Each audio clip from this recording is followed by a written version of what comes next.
According to the theory of intersectionality, cisgender, heterosexual, white, male, and rich people are considered to be privileged oppressors. On the other hand, poor, female, black, homosexual, and transgender people are considered to be oppressed victims. This categorization can be seen as the core of identity politics. In this video, we will discuss the transcendence of identity politics.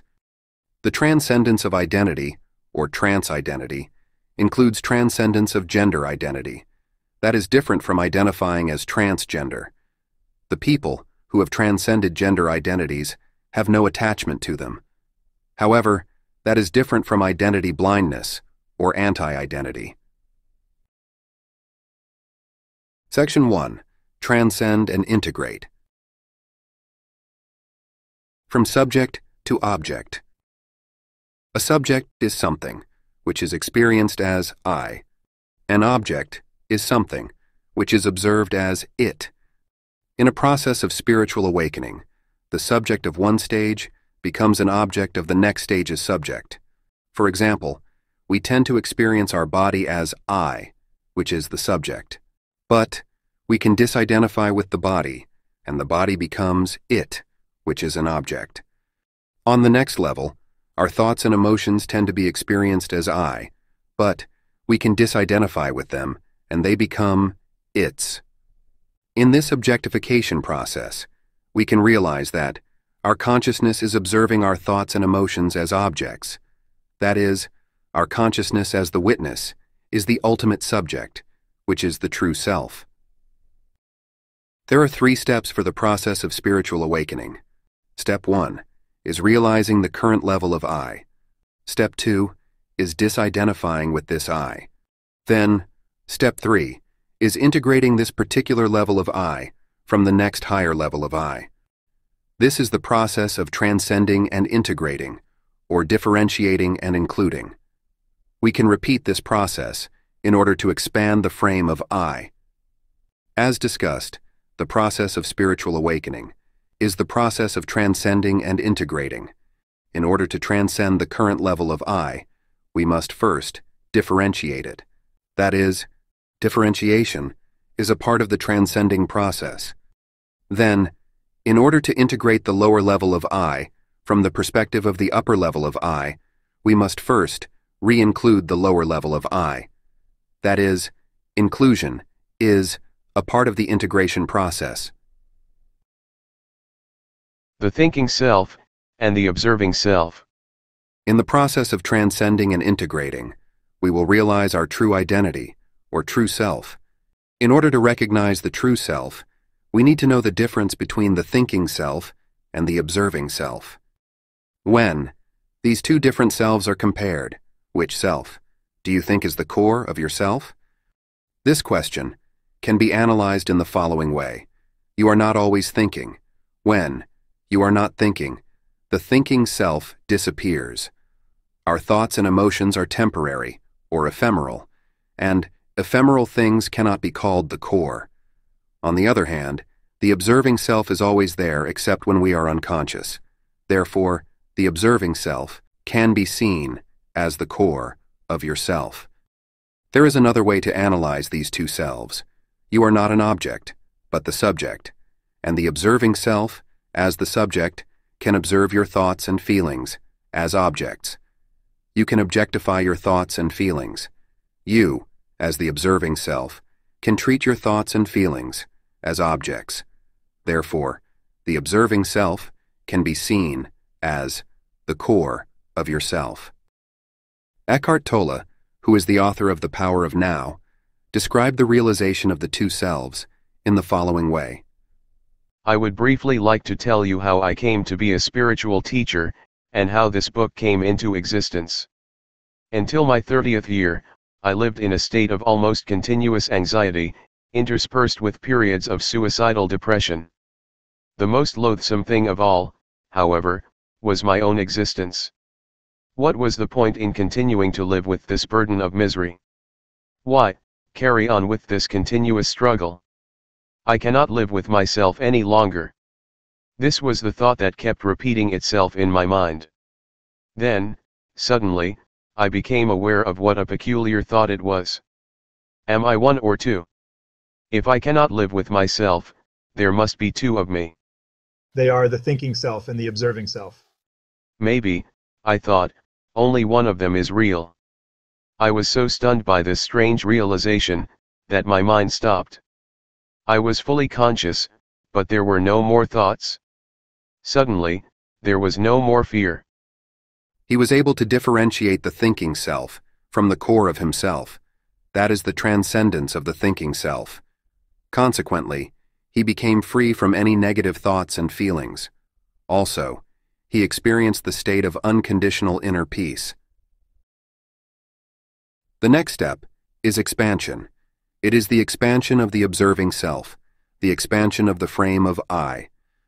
In this context, the observing self can be seen as a room, or a space, and in the room, there are a lot of annoying thoughts and feelings.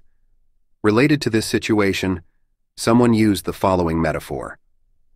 Annoying thoughts and feelings are like annoying puppies. Then, if we are living in a small room, annoying puppies are really annoying. Therefore, we need to expand the room, which is the observing self. We need to imagine that. The observing self is expanding. It expands to the infinite universe. Then, compared to the infinite size of the observing self, annoying puppies become negligible. In the process of expansion, we do not try to eliminate these annoying puppies, because if we try to eliminate something, we tend to focus more on that object. We are emphasizing it. Therefore, instead of trying to eliminate annoying things, we need to accept them. We need to accept and embrace annoying puppies by making the room bigger. In this way, annoying puppies can be not annoying anymore. However, if these puppies are still annoying, we need to accept the situation as it is, rather than trying to feel better. Otherwise, we tend to be disappointed. In general, people tend to think that the surface of my physical body is the boundary between me and others. But many philosophers argue that this physical universe could be an illusion created by our mind. In that case, we are not in the physical universe, but the physical universe is in our consciousness. That is, everything is in ourselves. In this larger context, trying to avoid something means trying to reject a part of ourselves. In this way, we are shrinking rather than expanding. Integration of shadows. The dark side of our psyche is called the shadow. Shadows can be divided into two major categories. One is called attachment shadows, and the other one is called avoidance shadows. Attachment is fixation, addiction, philia, grasping, etc. On the other hand, avoidance is alienation, allergy, phobia, rejecting, etc. Trump-phobia, for example, can be seen as one of the greatest shadows in the U.S. When we fail to transcend or differentiate an element of a certain level, an attachment shadow is created. When we fail to integrate or include an element of a certain level, an avoidance shadow is created. For example, in the framework of intersectionality, privileged oppressors are considered to be evil, and thus they tend to be experienced as avoidance shadows. For some people, the anger towards white privilege, or white supremacy, can be seen as a psychological avoidance shadow. On the other hand, sympathy towards oppressed victims tends to be experienced as attachment shadows. The reference point. When we are judging something, we are using a reference point. When we are using higher reference points for evaluation, we cannot be easily satisfied with anything. We tend to be frustrated. Therefore, we need to lower the reference points for evaluation. Related to this, psychologists found out the following. Although there is a correlation between poverty and unhappiness, that is not causation. The direct cause of unhappiness is one's interpretation of the gap between poorer people and richer people. In other words, using higher reference points for evaluation is the cause of unhappiness. By accepting the shadow unconditionally, we can lower the reference point for evaluation. In many cases, we are using reference points unconsciously, therefore we cannot control them. However, in the process of objectification, which is the objectification of the thinking self, we will be able to objectify our reference points. That is, unconscious reference points become conscious. Consequently, we will be able to control reference points. In other words, we will be able to control the degree of our happiness. However, in some cases, even if we are able to objectify reference points, it is difficult to control them. In these cases, we need to accept them, rather than trying to control anything. Also, we need to realize the following. When we are trying to control reference points, we are evaluating this controlling process based on a new reference point. That is, we are creating another reference point, and this new reference point tends to be unconscious. Therefore, we need to work on this new reference point. As already discussed, by accepting the shadow unconditionally, we can lower the reference point for evaluation. Consequently, we can experience unconditional inner peace. The motivation. In the process of transcending and integrating, we can reach to the highest motivations. Highest motivations have variations. Authentic hope, for example, is one of them. That is different from ordinary hope. Ordinary hope is the hope for the future, wishing for things to get better. It denies the now. In contrast, authentic hope is the realization of perfect fulfillment at any moment. That is the process of overcoming any challenges, and every moment of the process itself becomes meaningful. As already discussed, the reference point for evaluation needs to be lowered, but the motivation for evolution needs to be raised. Then, what happens if they are reversed? When the reference point evaluation is raised, we become greedy, and the motivation for evolution is lowered, we become lazy. Therefore, we need to have the lower reference point for evaluation and the higher motivation for evolution. In the process of evolution, our purpose needs to be process-oriented, not goal-oriented. When our purpose is goal-oriented, we tend to think that only when we achieve something, we can be happier. In other words, our happiness is always in the future, not now. On the other hand, when our purpose is process-oriented, we have no attachment to any outcome. Also, we will be able to maximize the value of the process itself, the value of the now moment. The following story illustrates the difference between process-oriented and goal-oriented. A boy and his father were playing on a beach. While they were creating a sand castle, a big wave came and destroyed it. The father was very disappointed. On the other hand, the boy was happy seeing it, enjoying the now moment. It was like playing with Shiva, the Hindu god of destruction. That is, the purpose of the boy was process-oriented, and that of his father was goal-oriented. The boy had no attachment to any outcome, goal, or achievement, but his father did. As already discussed, the reference point for evaluation needs to be lowered, but the motivation for evolution needs to be raised. Section 2. Moral Perspectives. Care and justice. Care and justice can be seen as two major aspects of morality. In this figure, the left side represents care, and the right side represents justice. Then, the upper side represents liberty, and the lower side represents restriction. Care is related to supporting weak individuals, and thus it brings about equality of outcome. On the other hand, justice, which is also called fairness, is related to equality of opportunity, which brings about proportionality of outcome. That is, if you work harder, you can get more in proportion to what you contribute to society. That is the justness between effort and reward. In other words, justice is related to severity and responsibility of each individual person. In terms of liberty versus restriction, care is related to supportive liberty for oppressed victims, and restriction of meritocratic liberty, of privileged oppressors. In other words, the oppressors versus oppressed paradigm has mainly been developed through the perspective of care. It sees the world as a dichotomy between oppressors and oppressed people, or oppressors versus victims. As already discussed, justice is related to proportionality of outcome, and thus that is related to meritocratic liberty. In other words, from the perspective of justice, privileged people can be seen as successful heroes, not oppressors. Also, from the perspective of justice, affirmative actions are considered to be unfair. That is related to the restriction of supportive liberty. The pro-Palestine movement is related to supportive liberty. On the other hand, anti-Hamas, or punishing terrorists, is related to the restriction of supportive liberty. The pro-Israel movement is related to meritocratic liberty. On the other hand, anti-Semitism is related to the restriction of meritocratic liberty. Care tends to be valued by liberals, and justice tends to be valued by conservatives.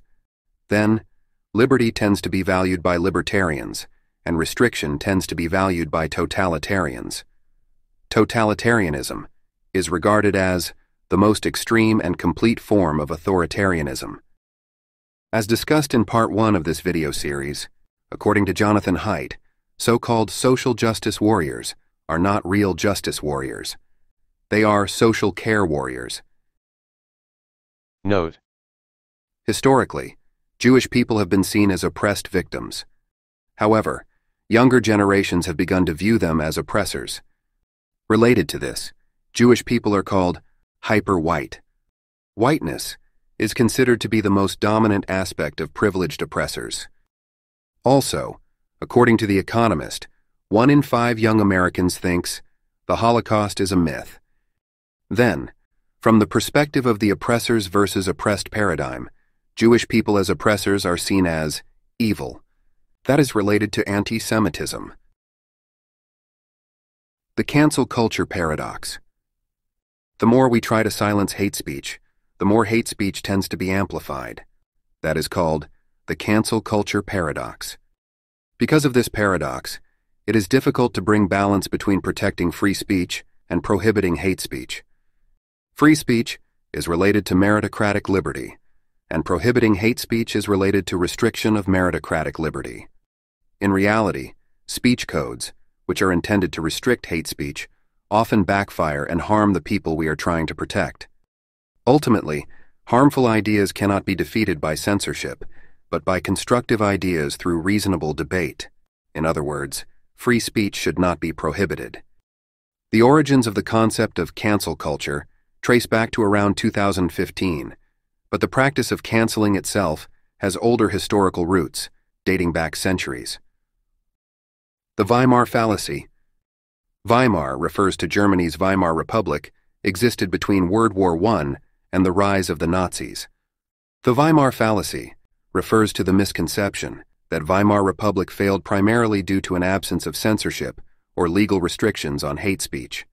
In reality, Weimar Republic had laws against hate speech, closed down numerous Nazi publications, and even banned Hitler from speaking in some regions. That is, trying to silence hate speech without addressing underlying issues tends to end up with backfire. Therefore, in order to solve the moral paradox, we need to value free speech. Freedom to find truth is the key to integrating the two major aspects of morality, care and justice, as mainly discussed in Part 1 of this video series. The drama triangle. Oppressors, victims, and saviors can create a triangle, which is called the drama triangle. This triangle illustrates dysfunctional social interactions among the three roles. In this dynamic, individuals unconsciously adopt these roles and perpetuate a power game. The oppressor tends to dominate the victim feels oppressed, and the savior attempts to save the victim. These roles create a cycle of unhealthy relationships, perpetuating conflicts. The essence of the drama triangle is role switching, where participants shift from one role to another during a conflict. For example, the role switching of the Nazis was described by Brendan O'Neill in the following way. You know, there was an era There was an era in which Nazis were arrested under a kind of hate speech legislation. They were punished, they were fined. That was in Weimar Germany in the 1920s and the early 1930s. Nazis were arrested for what they published. They were punished, they were fined for what they published. Do you know what they did as a consequence of that? They milked it. They presented themselves as victims. They won more support among the public and among the racist sections of the public by presenting themselves as the victims of authority. If you censor Nazis, you help Nazis. That's what history tells us. As described by Brendan O'Neill, the Nazis shifted their role from victims to oppressors. Also, the German public saw them as saviors. Furthermore, now some pro-Hamas protesters or anti-Semitic protesters see them as heroes. Freedom of speech can be used to resolve the problem with the drama triangle by promoting open communication and constructive dialogue. When individuals feel free to express their thoughts and feelings without fear, it can lead to a more transparent exchange of ideas. This transparency can help in addressing underlying issues, and it potentially breaks the cycle of the drama triangle. According to transactional analysis, the victim needs to be transformed into the creator. The creator has the ability to create one's own prosperous reality from the inside, but the victim wants to get support from others. That is, the creator takes responsibility for their own thoughts, emotions, and actions, instead of being attached to the victim role or the victim mentality. Ironically, the savior, or the rescuer, tends to reinforce the victim mentality or dependency of the victim by trying to protect the victim. Therefore, it needs to be transformed into the coach. The coach provides guidance, encouragement, and accountability without taking responsibility away from others. Unlike the savior's overprotective tendencies, the coach offers genuine support by fostering autonomy, resilience, and self-reliance. The oppressor, or the persecutor, tends to attack or blame the victim and the savior. The oppressor needs to acknowledge the negative impact of his or her condemnation and needs to be transformed into the challenger. The challenger focuses on constructive feedback or constructive criticism, replacing anger and condemnation with curiosity and understanding, seeking to understand the underlying motivations of the victim and the savior. While the challenger shares some characteristics with the coach in terms of fostering development, it is more inclined towards providing challenges and creating an environment that promotes growth through overcoming obstacles. Challengers, creators, and coaches can create a triangle, which is called the empowerment dynamic triangle. In order to transform the drama triangle into the empowerment dynamic triangle, freedom of speech is essential. Section 3. Identity Shadow Work. As discussed in Section 1, in the process of transcending and integrating, we need to integrate shadows. With that said, in order to integrate shadows, we can use the following 5 steps. 1. Objectify the shadow. 2. Accept the shadow. 3. Find the basic motivation of the shadow. 4. Discover the hierarchy of motivations. 5. Observe the hierarchy of motivations from the perspective of the highest motivation. This method has been developed in part based on the core transformation process. The core transformation process was created by Connery Andreas and Tamara Andreas. Step 1. Objectify the shadow. Now, think about a specific situation in which the shadow causes a problem. What do you see, hear, and feel? What do you notice? Notice the location of the feeling in your body, as well as the location of the shadow. The location of the shadow could be the inside or the outside of your body, or it could be both. Notice its size, color, weight, shape, smell, taste, and texture. Describe your thoughts and feelings about it. In Section 1, we discussed the difference between the observing self and the thinking self. The shadow is created by the thinking self. Therefore, by objectifying the shadow, we can objectify our problematic thoughts. In this process, the thinking self is differentiated from the observing self. Also, In this process, we need to expand the observing self. The differentiation of the thinking self, as well as the expansion of the observing self, was discussed in Section 1. Step 2. Accept the shadow. All shadows have basic distrust. In order to transform basic distrust into basic trust, we need to embrace shadows unconditionally. For example, in your imagination, you can embrace white, rich, heterosexual cis males without any judgment. Or, you can embrace pro-Hamas and Nazi people without any judgment. Now, tell the shadow the following phrase repeatedly, with empathy. I accept your whole being, as it is, fully and completely. I accept you unconditionally. Then, you invite the shadow into your heart, which is shining green. This is the process from point 6 to point 9. That is, the shadow is located at point 6, and you invite the shadow into point 9, which is in your heart. Now, from the perspective of the shadow, feel what it is like to be the shadow. This is the experience of empathy. As discussed in Section 1, by accepting the shadow unconditionally, we can lower the reference point for evaluation. Consequently, we can experience unconditional inner peace. Step 3. Find the basic motivation of the shadow. Now, ask the shadow with unconditional love. What do you want to get or keep through the moral perspectives of care and justice? What do you want to tell me through these moral perspectives? Notice any internal picture, sound, voice, and sensation. If there is no response from the shadow, we send unconditional love to the shadow, continuously. We appreciate the shadow for just being there. When you receive any response from the shadow, you appreciate the shadow for the response. Also, if you feel any positive intention from the response, you appreciate the shadow for having that positive motive. Step 4. Discover the hierarchy of motivations.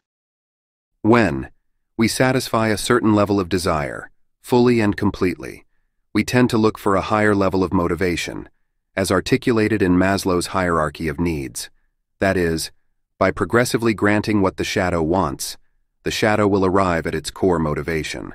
In other words, by progressively satisfying the motivations of the shadow in a certain way, we will awaken to the highest motivation. In the following process, in order to satisfy the desire of a shadow, on each level, we will use the quality of freedom. Now, let the shadow experience unlimited freedom in order to achieve the fulfillment of his or her desire. Imagine that the shadow is experiencing total freedom and experiencing the fulfillment of the desire. Then, ask the shadow with unconditional love. When you satisfy the desire, fully and completely, what do you want through this accomplishment? What do you want to achieve? That is more essential. Now, appreciate the shadow for being there and responding to your question. Also, if you feel any positive intention from the response, you appreciate the shadow for having the positive motive. Repeat this process for newly emerging desires in order to experience the thread of desires until the shadow reaches the highest motivation. As discussed in Section 1, authentic hope is one of the highest motivations. That is different from ordinary hope. Ordinary hope is the hope for the future, wishing for things to get better. It denies the now. In contrast, authentic hope is the realization of perfect fulfillment at any moment. That is the process of overcoming any challenges, and every moment of the process itself becomes meaningful. As discussed in Section 1, the reference point for evaluation needs to be lowered, but the motivation for evolution needs to be raised. In this figure, the farmer is represented by point 9, and the ladder is represented by point 3. In the process from point 9 to point 3, we need to keep the lowest reference point for evaluation, and at the same time, we need to raise the motivation for evolution. Now, repeat this process for newly emerging desires in order to experience the thread of desires until the shadow reaches the highest motivation. Note 1. In this process, the motivations of the shadow tend to shift from goal-oriented to process-oriented. That is the letting go of any attachment to any outcome, focusing on the present moment. Note 2. In this process, the motivations of the shadow tend to shift from extrinsic to intrinsic. Extrinsic motivation is neediness, wanting to get something from the outside. On the other hand, intrinsic motivation is the expression of the fullness of the inside. That is, in this process, we realize that we don't need to get anything from the outside in order to be fulfilled. Step 5. Observe the hierarchy of motivations from the perspective of the highest motivation. In the previous process, we found the highest motivation of the shadow. Then, in this process, we observe the hierarchy of motivations from the perspective of the highest motivation. The highest motivation enables us to see the largest context of our lives, and the meanings of contents are changed by the context. That is, in this process, we will see how the former desires have been changed by the highest motivation. The hierarchy of motivations will be observed in the opposite order, and thus, the first motivation will be observed at the end. There are 3 different types of questions. If the motivation was positive and intrinsic, use question 1.